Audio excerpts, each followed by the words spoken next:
Brille mon étoile vous présente Tempête de prière.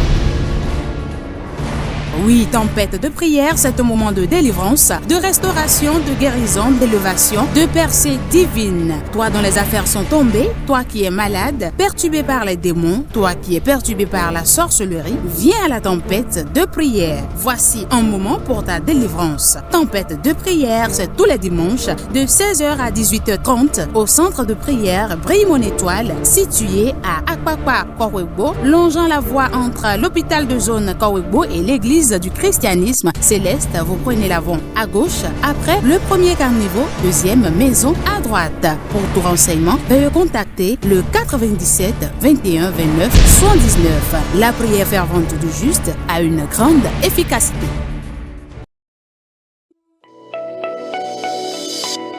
Briller sous l'inspiration du Saint-Esprit. Briller de la plus belle des manières en étant connecté à Christ. Et ceci par l'émission Brille mon étoile. Nous avions d'expérience dans le domaine de la délivrance. Pendant des années, nous avions étudié et pratiqué la démonologie. Et nous avions compris beaucoup de choses. Et nous nous sommes rendus compte qu'il y a des voleurs de couronnes. Brille mon étoile, c'est avec le prophète Chris Olivier du centre de prière Brille mon étoile à Akpakpa Kowebo tous les lundis à 22h et les vendredis à 10h30 sur la télé évangélique. Le méchant assis sur un trône qui maudit la vie des gens, qui change la destinée des gens. Cette nuit, l'Éternel des armées, Dieu de la justice, va se manifester en ta faveur.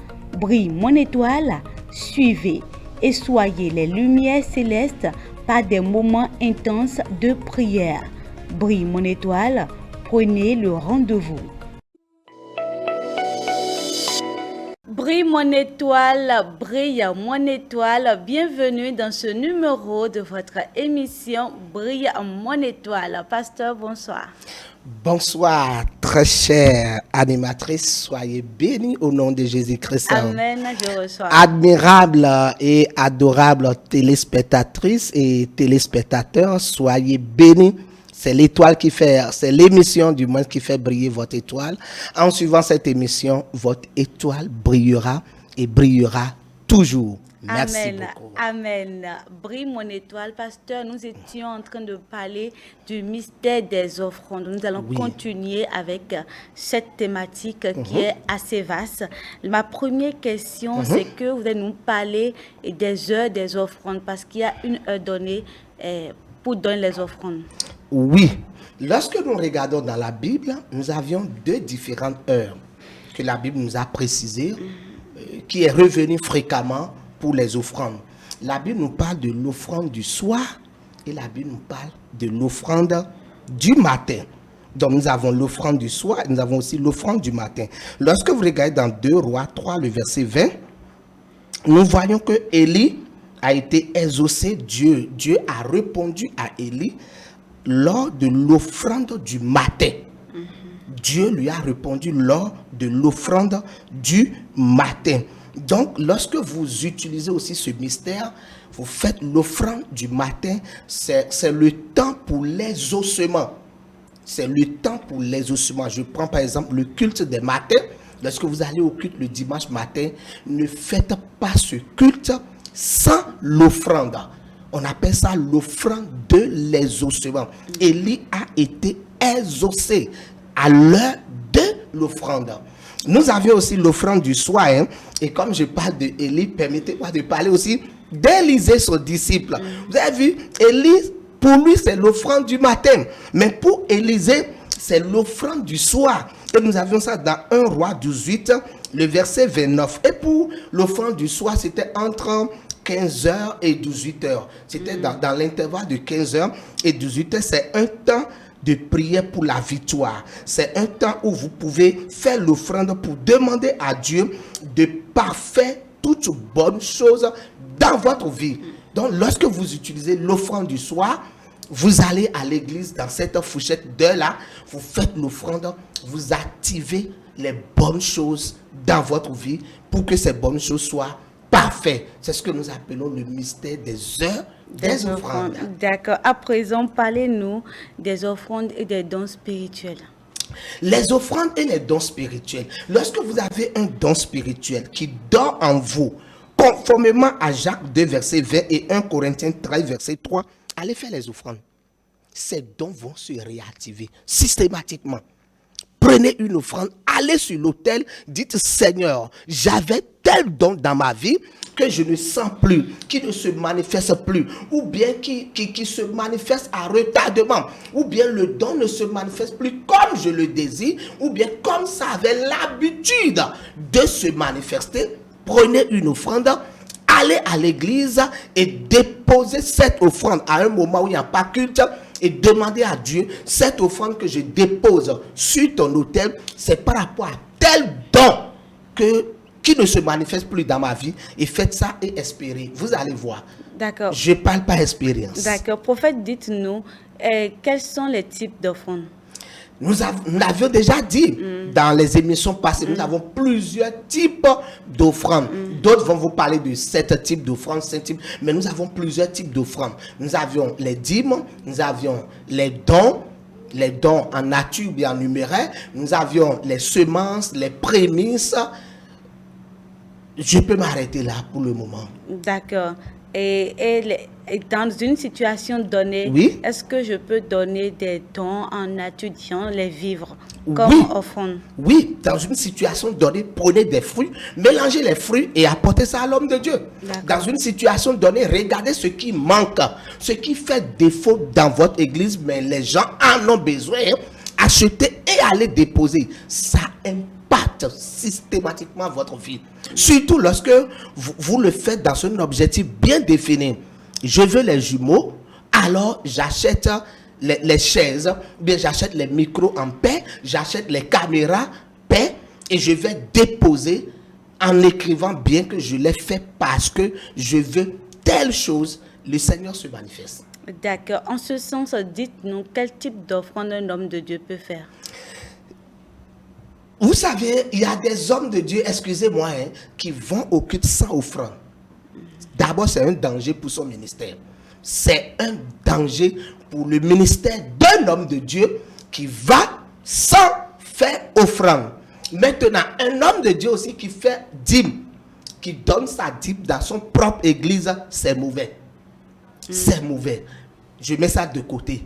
Homme de Dieu, si vous voulez voir l'impact dans votre ministère, prenez une offrande et allez voir votre père spirituel dans le ministère. Je précise, votre père spirituel dans le ministère, et déposez une bonne offrande à ses pieds. Votre ministère va décoller. Souvent pour les ministères qui ne marchent pas, pour les ministères qui ont des difficultés à décoller, pour les hommes de Dieu qui ont des difficultés à exercer le ministère, pour les hommes de Dieu dont le ministère a des difficultés à être rempli. Vous avez commencé le ministère avec 10 personnes. Normalement, un an après, vous devez avoir 5 personnes de plus. 50% d'augmentation en 12 mois. C'est normal, c'est ce qui est normal, c'est le b.a.-ba. Lorsque ce n'est pas comme ça, très cher serviteur de Dieu, prends une offrande et va voir ton père spirituel dans le ministère.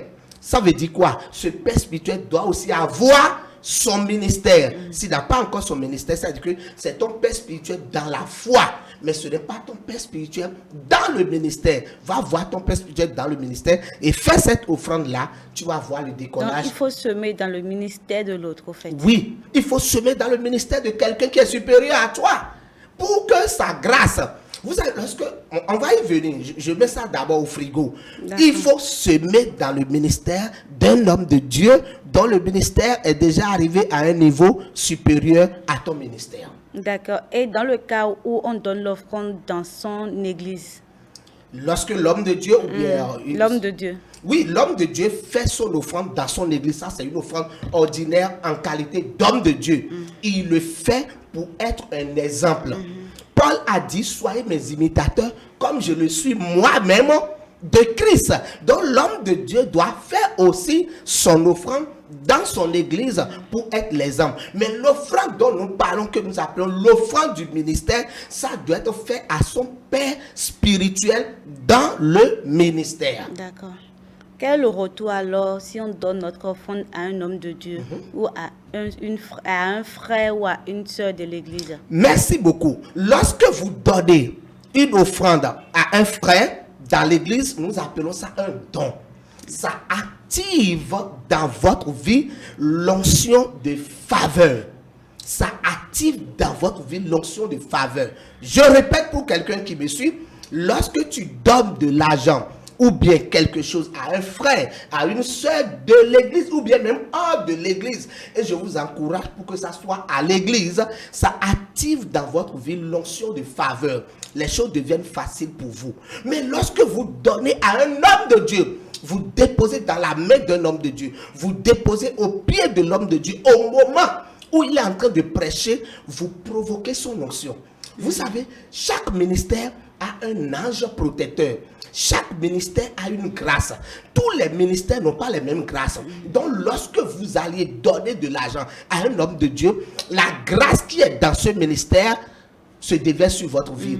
L'ange qui veille sur ce ministère, cet ange commence par vous protéger. Cet ange commence par veiller sur votre vie. La grâce, la protection, les faveurs qui se reposent sur ce ministère commencent par découler dans votre vie. C'est ça la différence entre donner à un frère, à une soeur ou bien à un homme de Dieu. Et c'est merveilleux. Commencez par donner. Même si l'homme de Dieu n'est pas ton père spirituel, de temps en temps, va déposer une offrande dans sa main, va déposer une offrande sur son numéro. Tu provoques l'ange qui veille sur ce ministère. Et cet ange va t'apporter quelque chose de particulier.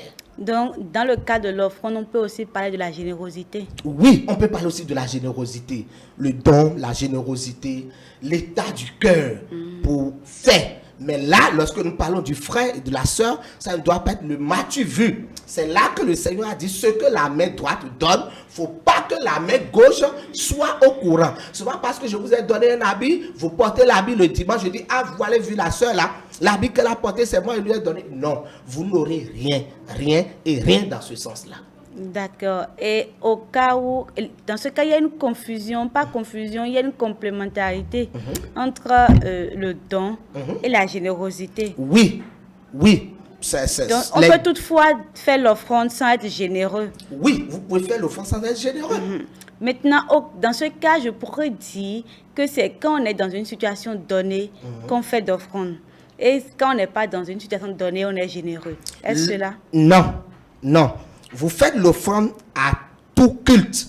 Okay. Vous faites l'offrande à tout culte. Maintenant, lorsque vous espérez quelque chose, ou bien lorsque vous voulez arrêter une tempête dans votre vie, levez-vous, allez déposer une offrande.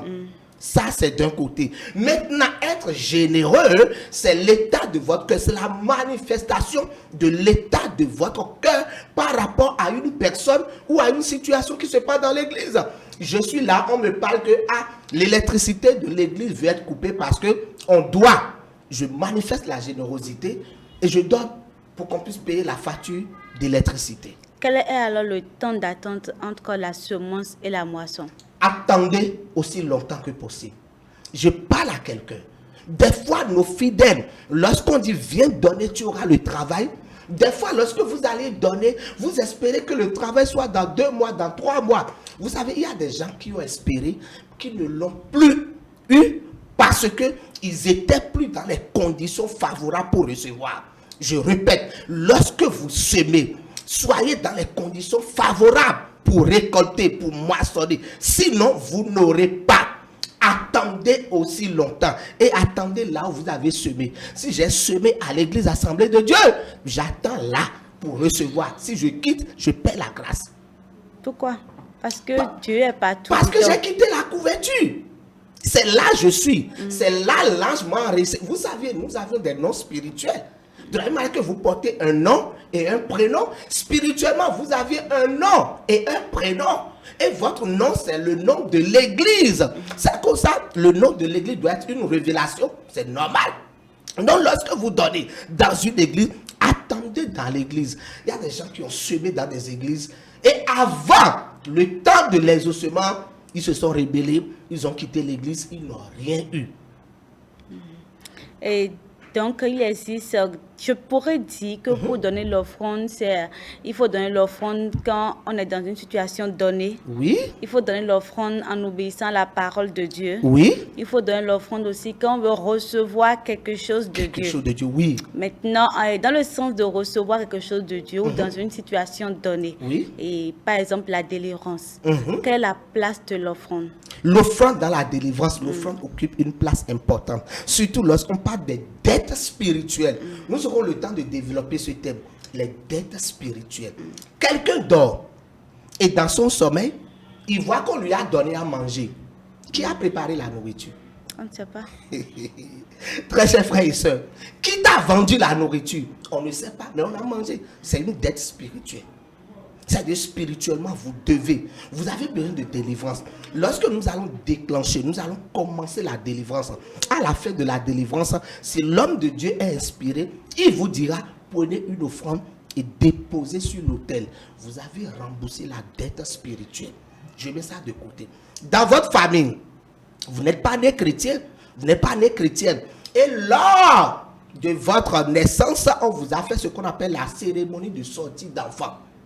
Où on présente l'enfant aux idoles, aux dieux de la famille. On présente l'enfant à l'autel de la famille. Et l'autel de la famille enregistre cet enfant comme membre de la famille, comme adepte du fétiche de la famille. Du coup, lorsque cet enfant, même s'il a accepté le Seigneur, dans le registre de la famille, il est toujours adepte de tel vaudou. Du coup, on commence par faire des réclamations.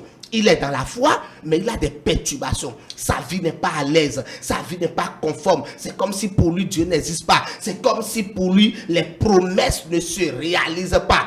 Lorsque c'est comme ça, nous irons à la délivrance. Nous irons délivrer cet enfant. Dans cette délivrance-là, on va lui demander de faire une action prophétique, de déposer un autel après la destruction de l'autel satanique, après la destruction de l'autel des fétiches de la maison paternelle, après la destruction des autels des fétiches de la maison maternelle. Nous allons demander à cette personne de faire une offrande pour construire, pour bâtir un autre autel pour le rayonnement de sa vie et pour que son étoile brille. C'est formidable. Ouais. Donc donner l'offrande, c'est toucher le cœur de Dieu en réalité. Oui, c'est provoquer destruction des hôtels maléfiques et rétablir un nouveau hôtel. D'accord. Un message sur ce point à nos téléspectateurs. Je dirais à nos téléspectateurs, lorsque vous êtes né dans une famille où on n'adorait pas Dieu auparavant et vous êtes sorti de là, levez-vous. Il y a un combat qui vous attend. Il y a des déclarations prophétiques. Il y a la délivrance.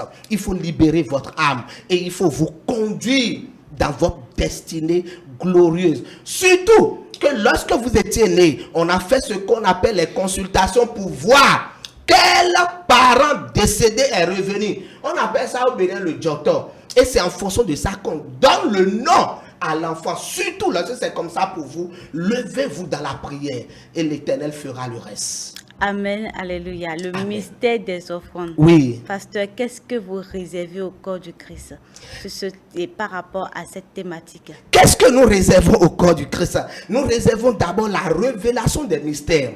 La révélation des mystères. Nous voulons expliquer aux gens, le tout ne suffit pas de prier seulement. Tu viens à l'église, tu pries, et tu pars sans semer. Oui, tu vas récolter la prière. Tu as jeûné, tu vas récolter les jeûnes. Tu as veillé, tu vas récolter les veilles. Mais si tu as semé l'argent, tu vas récolter l'argent. La Bible dit, ce qu'un homme aura semé, il le moissonnera. Si c'est la parole que tu as récoltée, c'est la parole que tu as semée, tu vas récolter la parole. C'est ce que nous expliquons. Comprenez que la prière seule n'est pas la fin de la chose. Lorsque vous commencez à la fin, semer et espérer, et vous allez voir cela s'accomplir. Oui, la loi de l'agriculture ne ment pas. Cette loi n'a jamais menti, elle ne mentira jamais. C'est la loi de l'agriculture. Animatrice, si je vous fais du mal, quoi qu'en soit ce qui va se passer, j'aurai le mal. C'est ça la loi de l'agriculture. Si je vous insulte, quelqu'un m'insultera quelque part. même si vous n'êtes pas là, même si ce n'est pas en votre présence et que je vous insulte, demain quelqu'un va m'insulter parce que c'est ce que j'ai semé. Donc si je sème euro, j'aurai euro. Je sème dollar, j'aurai dollar. Je sème CFA, j'aurai CFA. Si je sème l'insulte, j'aurai l'insulte. Si je fais semblant d'être pauvre, je vais devenir pauvre. Je fais semblant d'être riche, je vais devenir riche. C'est ça le système de la délivrance. En allant dans ce sens, vous allez répondre à nos frères et sœurs qui sont dans l'ignorance, qui disent que vous donnez toujours aux hommes de Dieu, vous donnez à l'église, mais quand vous avez une situation, l'église ne fait que prier pour vous. C'est une malorganisation de l'église. Je répète, c'est une malorganisation de l'église. La semaine passée, avant même de venir ici, j'ai eu une situation dans mon église. Je n'ai même pas attendu qu'on cotise. J'ai appelé la caissière, j'ai dit, tel agent qui est là, donne ça à la personne.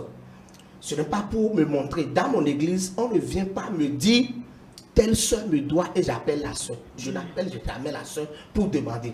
Dans mon église, on ne vient pas me voir pour dire, tel frère me doit et j'appelle le frère. Je ne le fais jamais. Comment je fais? Je mets la main dans la poche. Ce que le frère te doit là, je te rembourse ça. Ce que la soeur te doit, je ne te rembourse pas. À la fin du mois, je demande à la caisse, j'ai soutenu telle personne de 20 000, j'ai soutenu telle personne de 50 000. La caisse, remboursez-moi ça. C'est lorsque votre caisse sera en train de soutenir les frères, soutenir les soeurs, que la caisse de l'église sera bénie. Il faut qu'à la fin du mois, l'église dégage un budget pour soutenir les frères et sœurs, pour soutenir les démunis. La religion pure, sans tâche devant Dieu, consiste à se préserver des souillures du monde et à aussi soutenir les orphelins et les veuves dans leur affliction. Je suis dans Jacques. D'accord, donc c'est une manière pour l'église de donner son offrande. Oui, c'est une manière de l'église de donner aussi son offrande. D'accord, merci beaucoup prophète. Avant de finir notre émission, un mot de fin par rapport à tout ce qu'on a dit tout à l'heure. Tous les dimanches de 16h à 18h30, tempête de prière, c'est un lieu de prière. Nous détruisons ce qui doit être détruit, nous renversons ce qui doit être renversé et nous semons.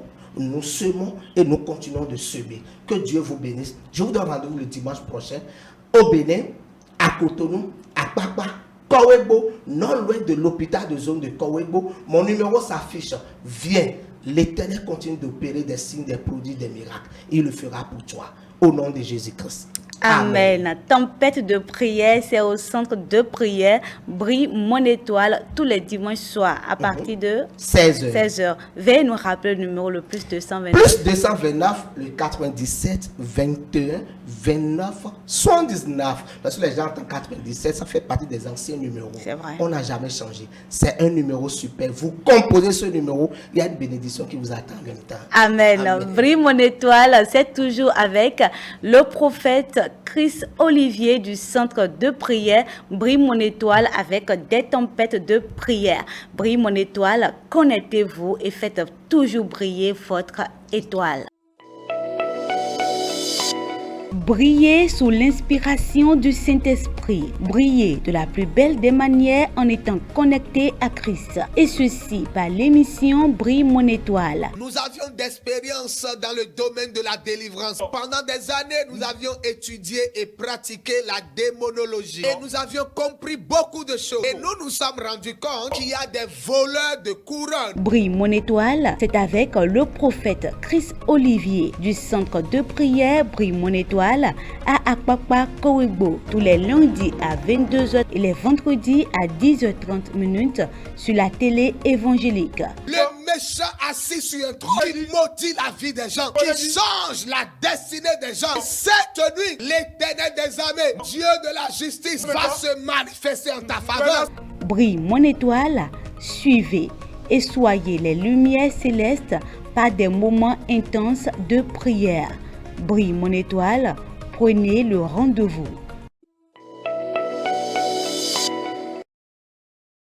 Brille mon étoile présente tempête de prière. Oui, tempête de prière, c'est un moment de délivrance, de restauration, de guérison, d'élévation, de percée divine. Toi dont les affaires sont tombées, toi qui es malade, perturbé par les démons, toi qui es perturbé par la sorcellerie, viens à la tempête de prière. Voici un moment pour ta délivrance. Tempête de prière, c'est tous les dimanches de 16h à 18h30 au centre de prière Brille mon étoile, situé à Akpakpa, Kowebo, longeant la voie entre l'hôpital de zone Kowebo et l'église du christianisme céleste. Vous prenez l'avant à gauche, après le premier carniveau, deuxième maison à droite. Pour tout renseignement, veuillez contacter le 97 21 29 79. La prière fervente du juste a une grande efficacité.